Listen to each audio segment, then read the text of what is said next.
ये कहानी कश्मीर के एक इलाके की है। एक दिन की बात है, एक पेड़ पर एक कालू कौवा और एक गोरी कौवी बैठे हुए थे। तभी कालू कौवा गोरी कौवी से कहता है, गौरी कौवी, अगर आपने मुझसे शादी नहीं की तो इस पेड़ से कूदकर मैं अपनी जान दे दूंगा। हाँ, शक्ल देखी है तुमने अपनी? अपना पंख तो देखो कैसे काले कलोटे हैं। तो फिर तुम मुझसे ये बता दो कि तुम कैसे कौवे से शादी करना चाहते हो गौरी? मैं तो ऐसे कौवे से शादी करना चाहती हूँ जिसके पंख सुंदर हो और देखने में हैंडसम ही लगना चाहिए। लाल, पीला, हरा, मुझे तो ऐसा ही कौवे अच्छा लगता है।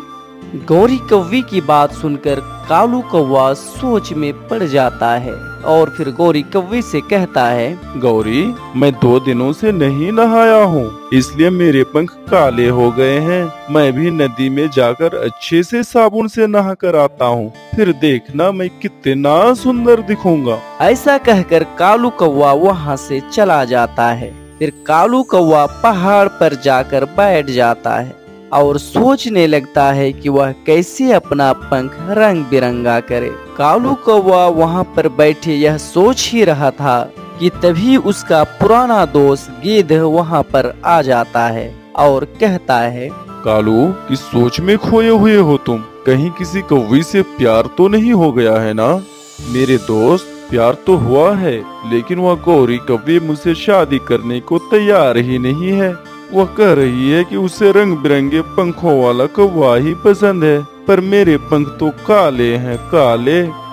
ये बात सुनकर गिद्ध हंसते हुए कहता है, तो फिर तुम भी अपना पंख रंग बिरंगा कर लो, ये भला कौन सा मुश्किल काम है? कैसे? वो भला कैसे होगा मेरे मित्र? फिर गिद्ध उसे एक उपाय बताता है और वहाँ से चला जाता है। वाह भाई वाह, अब तो वह कौवी जरूर मुझसे शादी करेगी।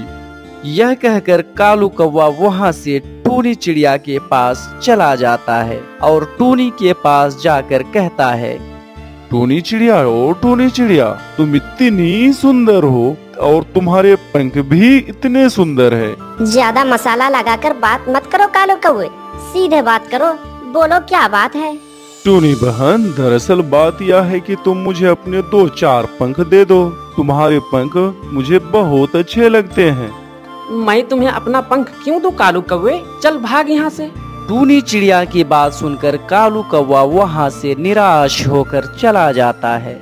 वह उड़ता हुआ जा रहा था, तभी उसे एक मुर्गा दिखाई देता है। फिर कालू कौवा सीधा मुर्गा के पास जाता है और मुर्गे से कहता है, अरे वाह मुर्गा भाई, तुम कितना सुंदर हो, मैं भी तुम्हारी तरह सुंदर बनना चाहता हूँ।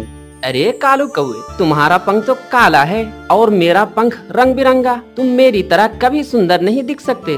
भाई मुर्गे, इसीलिए तो मैं तुम्हारे पास आया हूँ। मुझे अपना कुछ पंख दे दो, मैं तुम्हारा पंख अपने पंख के ऊपर गम से लगा लूंगा, फिर मैं भी तुम्हारी तरह सुंदर बन जाऊंगा। कौवे की बात सुनकर मुर्गा समझ जाता है कि ये तो कोई पागल कौवा है। फिर मुर्गा कालू कौवा को और पागल बनाने की कोशिश करने लगता है। कौवे, अगर तुम्हें मेरा पंख चाहिए तो मेरे लिए तरबूज लेकर आओ, फिर जब मैं तरबूज खाकर अपना पंख फड़फड़ाऊंगा तो मेरा कुछ पंख टूट जाएगा और तुम उसे अपने पंख में लगा लेना। कौवे को यह बात बहुत आसान लगता है, इसलिए वह मुर्गे से कहता है, मैं अभी तरबूज लेकर आता हूँ।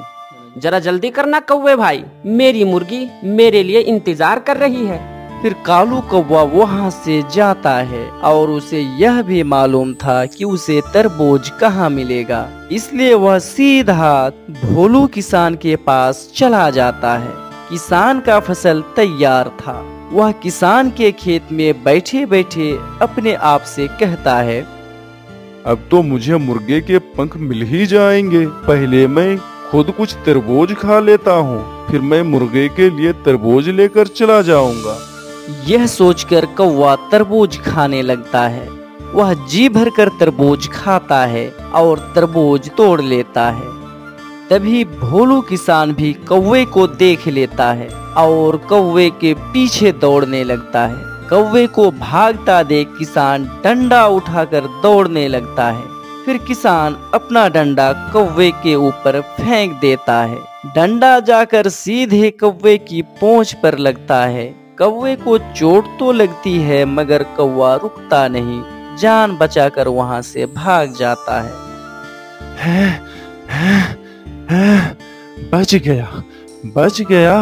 अगर आज मैं पकड़ा जाता तो किसान मुझे जान से मार देता है। मैं बच गया।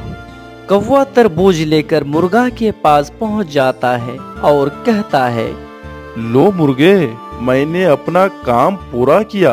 अब जल्दी से ये तरबूज खाओ और मुझे अपने पंख दे दो। हाँ, मैं अभी तुम्हें अपना पंख देता हूँ। तभी मुर्गा मजे से तरबूज खाने लगता है। तरबूज खाकर मुर्गा जोर जोर से बोलने लगता है।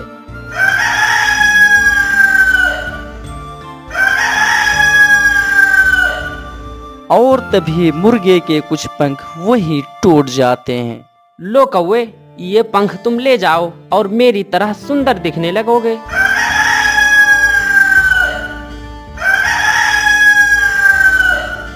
कौवा खुशी खुशी वहां से पंख उठाकर चला जाता और अपने घोंसले पर पहुंचकर मुर्गे के पंख को एक तरफ रखकर कहता है, कल मैं हुदहुद के पास जाऊंगा और कुछ पंख हुदहुद से भी लूंगा। फिर वे पंख अपने पंख में लगाकर बहुत ज्यादा सुंदर दिखने लगूंगा। ऐसे में तो गौरी कौवे मुझसे शादी कर ही लेगी। कौवा ऐसा सोचते हुए सो जाता है। फिर सुबह हो जाती है। कौवा भी उठ जाता है और जल्दी से हुदहुद की तलाश में निकल जाता है। हुदहुद आम के पेड़ पर बैठकर आम खा रहा था। फिर कौवा हुदहुद के पास जाता है और हुदहुद से कहता है, हुदहुद मेरे दोस्त, तुम तो कितने सुंदर हो। मुझे पता है कालू कौवे, कोई और बात बताओ। हुदहुद दोस्त, क्या तुम मुझे अपने पंख दोगे? मैं भी तुम्हारी तरह सुंदर दिखना चाहता हूँ।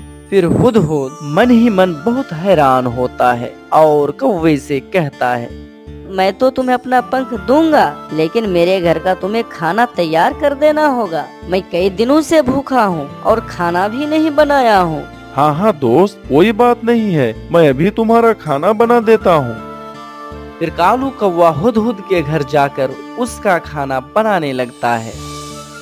खाना बन जाने पर हुदहुद अपना 2 पंख तोड़कर कौवे को दे देता है और हुदहुद कौवे से कहता है, कौवे, जब कभी तुम्हें पंख की जरूरत पड़े तो मेरे घर आकर मेरा खाना तैयार कर जाना और मेरा पंख ले जाना। मुझे मुर्गे के भी पंख मिले हैं दोस्त, और तुम्हारे भी। अब मेरा काम पूरा हो जाएगा। फिर कालू कौवा हुदहुद के पंख उठाकर वहाँ से चला जाता है और फिर बुलबुल चाचा के दुकान से गोंद खरीदता है और फिर घर आकर मुर्गे के पंख और हुदहुद के पंख को अपने पंख से जोड़ लेता है। अरे वाह, अब तो मैं बहुत सुंदर दिख रहा हूँ। अब तो वह कौवी मुझसे शादी कर ही लेगी। फिर कालू कौवा वहाँ से गोरी कौवी के पास जाने लगता है। कौवी अपने घर में ही थी कि तभी कौवा घर के बाहर से कौवी को आवाज देता है, गौरी कौवी, गौरी बाहर आओ, देखो तुम्हारा शहजादा तुमसे शादी करने के लिए आ गया है। गौरी कौवी कौवा की बात सुनकर बाहर आती है और कौवा को देखकर हंसते हुए कहती है, कालू, तुम ये मुर्गे और हुदहुद के पंख लगा लेने से थोड़ी ना मैं तुमसे शादी कर लूंगी। चल भाग यहाँ से, शक्ल देखी है तुमने अपनी, बड़ा आया शादी करने। फिर कालू कौवा वहाँ से रोते हुए चला जाता है और एक पेड़ पर बैठकर अपने आप से कहता है, मेरी सारी उम्मीद पर पानी फिर गया। अब मैं क्या करूं? महाराज के पास जाता हूं और सारी बातें महाराज से बताता हूं। शायद वो उस समस्या का कोई समाधान निकाले। ऐसा कहकर कालू कौवा महाराज चील के पास चला जाता है और सारी बातें खुलकर महाराज चील को सुनाता है। फिर महाराज सुनने के बाद कहता है, तो तुमने गौरी से शादी करने के लिए जान की बाजी लगा दी। कभी किसान के हाथों से बचा तो कभी किसान के घर में खाना बना दिया, तो कभी किसी के घर में खाना बना दिया, और वो तुमको धोखा दे रही है। मैं ऐसा हरगिज नहीं होने दूंगा। शादी करने के लिए एग्रीमेंट के तौर पर तुम्हारे पास पैसे हैं कालू कौवे? है ना महाराज? उसी गौरी कव्वी से ही तो शादी करने के लिए हमने दूसरे तीसरे का सामान चुराया करता था और सोचा था कि शादी हो जाने के बाद मैं सारा गलत काम छोड़ दूंगा, इज्जत की जिंदगी जीऊंगा और कभी कोई गलत काम नहीं करूंगा। ये लो महाराज 10,000 रुपए। फिर महाराज चील कालू कौवा से 10,000 रुपए का बंडल ले लेता है और सेनापति गेंद, चील और कौवा को लेकर वहां से गौरी कव्वी के पास जाने लगता है।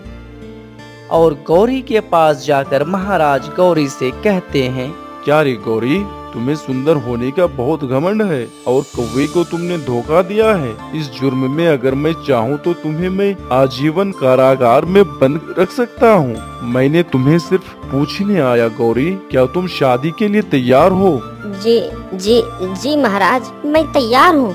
कालू कौवा, जी महाराज। गौरी के गले में मंगलसूत्र डालो। फिर एक दूसरे के गले में हार डालता है और उसकी शादी हो जाती है और वे दोनों खुशी खुशी अपना जीवन बिताने लगते हैं। दोस्तों, इसी तरह की इंटरेस्टिंग स्टोरी सुनने के लिए आप हमारे चैनल को लाइक और शेयर करें और कमेंट्स में ये जरूर बताएं कि महाराज चील ने सही फैसला लिया या गलत। दोस्तों, यदि आप हमारे चैनल पर नए हैं तो सब्सक्राइब जरूर करें। फिर मिलते हैं अगले वीडियो में। वीडियो देखने के लिए बहुत बहुत धन्यवाद।